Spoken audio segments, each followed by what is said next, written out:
Hi, good morning. Today, we're going somewhere kind of nice. Yeah. Come here, Siri. Come here, join the video. Yan. Where we go? Don't shout. Where are we going today, my love? We're going to the beach. Why are we going there? Because You have boo-boos that we have to... Yeah, okay. Right, so we're going somewhere today. It's a surprise. We'll let you know where. yeah. Saging.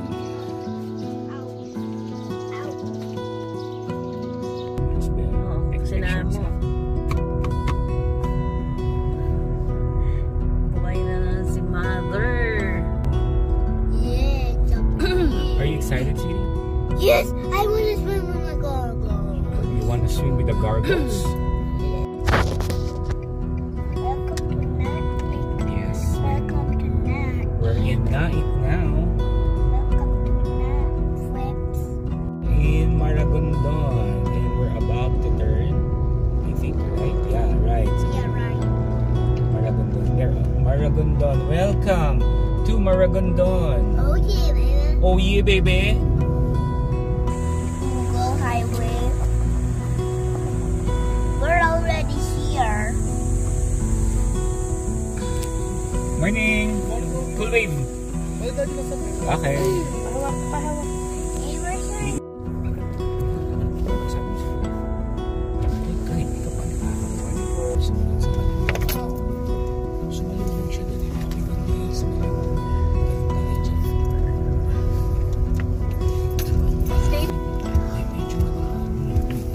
Oh, yeah, madami. Sweetheart, I don't think we'll see. We can still go here. There's lots and lots of people. In 1.1 kilometers, turn left on Puerto Azul Golf and Country Club.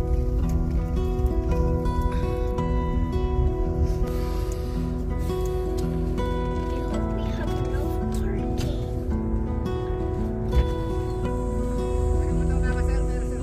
Wala eh. Okay. Marami po kayong gamit, sir. Wala. Bag lang. Kasi gamit lang. Pwede, sir, na diretso na kayo parking. Sir, kung marami kayong gamit, drop-off muna natin ito. Tapos parking. Hindi, parking yung diretso. Saan ba pala? Hi, sweetie. Where are we now? Hey, my favorite. What's your favorite? Beach. Beach.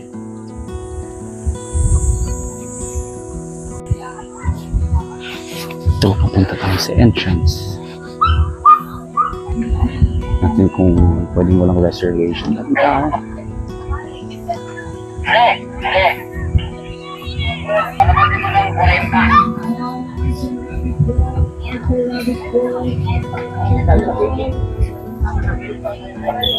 So ito na yung pinaka-amenities ay yung place nila. Yung mag-ihaw, may beach over there. Pwede kang mag-overnight camping. May mga cabanas. Tapos doon sa taas mamaya papakita natin yung swimming pool. Dami tao ngayon, grabe. Dati kami lang nandito. Team building yata sila. Well, it's good for the business, I guess. Ano sila, madam?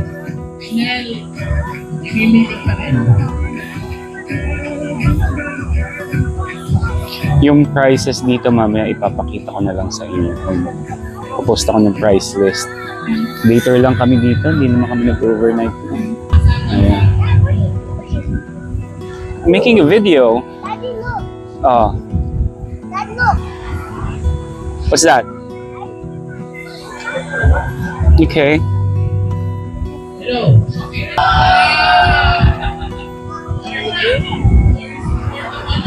Ayun, ano lang kami. Ano ba tawag dito? Day tour. Tapos kumuha kami ng table lang under the tree.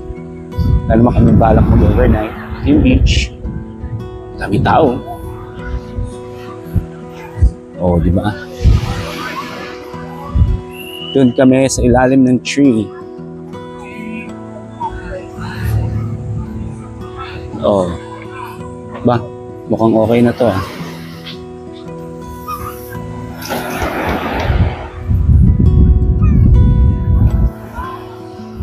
Yan, sige set up ni Kuya. O, di ba? Cool. Cool. Tapos sa taas may mga, ewan ko ibang resorts yata ito eh. Ibang resort. Tingnan natin yung Casa del Mar daw, yung kabilang beach, kabilang resort. Ito. Kitin natin.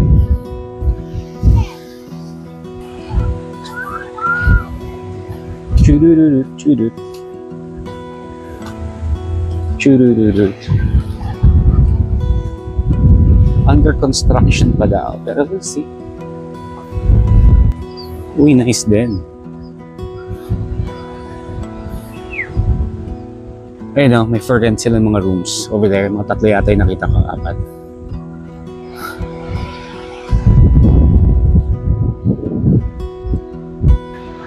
Yung dati ko na meron dito, yung view.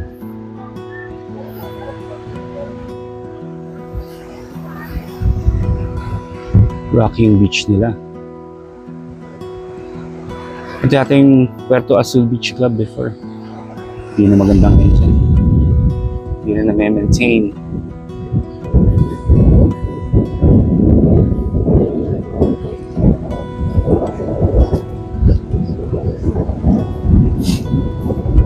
May huli ka na, sir? Anong nahuli dyan?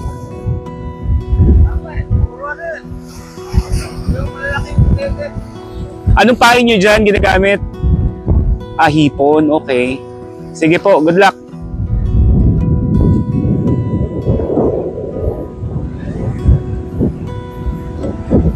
Is din, may tambayan din.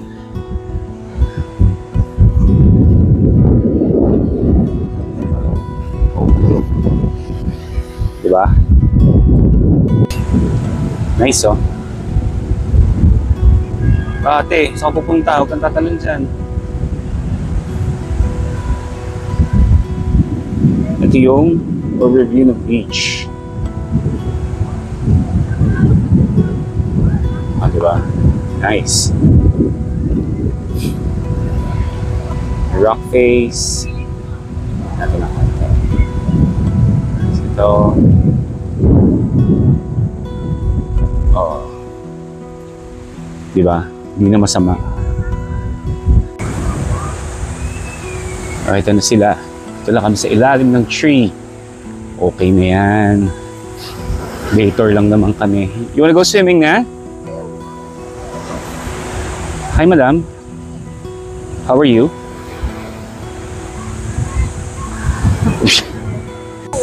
Ayan. So, medyo nagbago na yung prices niya. Yes, it is, sweetie. Nagbago na yung prices ngayon.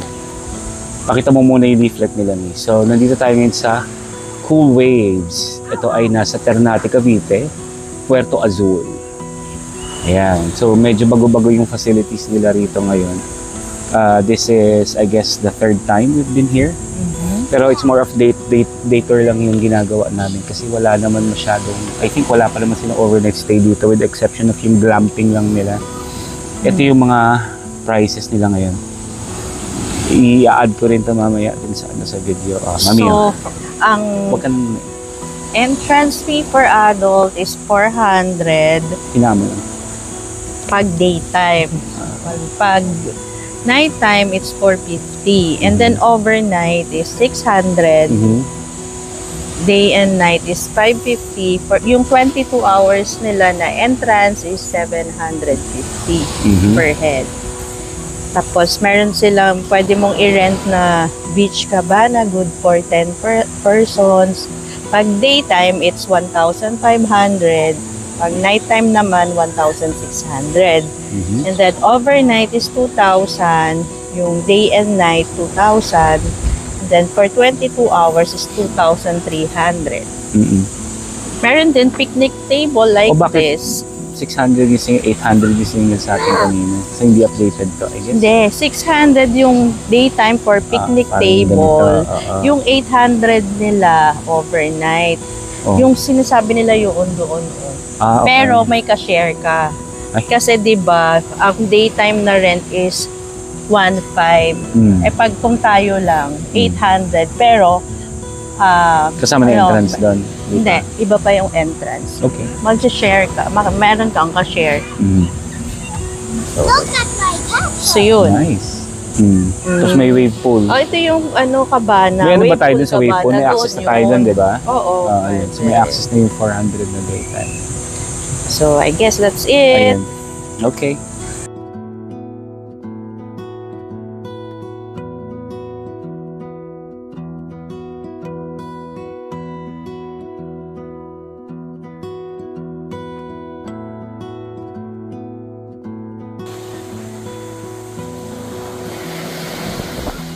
Hi there.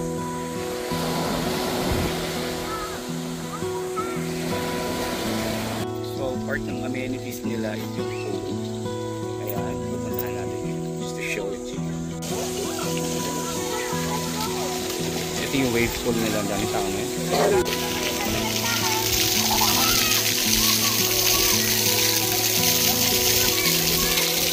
Wave pool.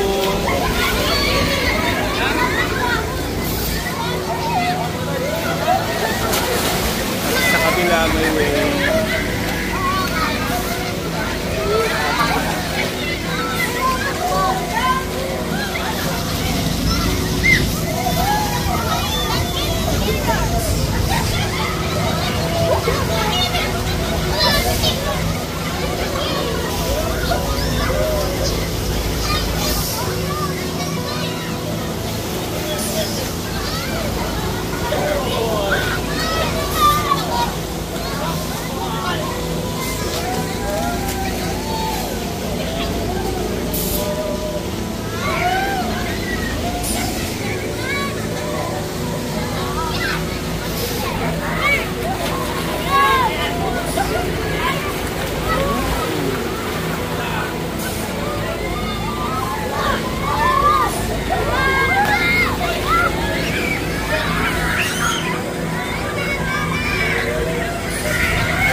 Okay, so we're done.